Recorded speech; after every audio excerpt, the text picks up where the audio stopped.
Mr. Speaker, I now turn to our security guards specifically as part of this contract group.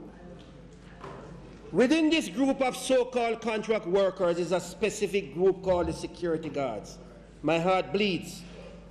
There are approximately 27,000 to 30,000 registered guards in Jamaica. This group of workers, who we see every day, every night, performing their duties in thousands of locations all over Jamaica, have no maternity leave, no pension, no time off, no vacation leave, and in fact, if they take off a day to go to their school, child school, they lose the time. If they take off a day to go and visit their family in the hospital, they lose the time. In modern Jamaica, what is the opposition's position on this right now? First, there has been this long-standing position by the security guard companies that these security guards are not workers, that they are private contractors. That's the opinion held by the security companies, some of them the large ones. I want to say two things on behalf of the opposition.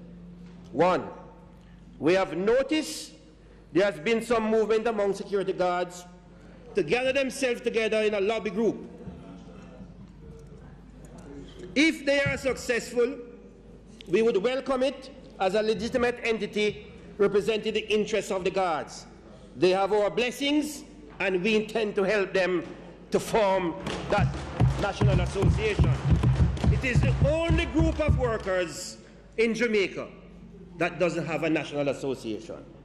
Secondly, the opposition will be going to court to seek a declaratory judgment to determine whether our security guards are contractors or workers. This group of workers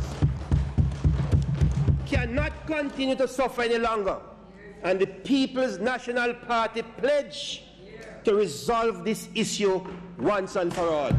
I say to the government, we will join with you. When I was Minister of Labour, I filed a suit in the Supreme Court, Minister of Labour versus X company. From my left, that has not been heard. No one of you, either from my side or from that side, took it up. The People's National Party will be doing it on our own.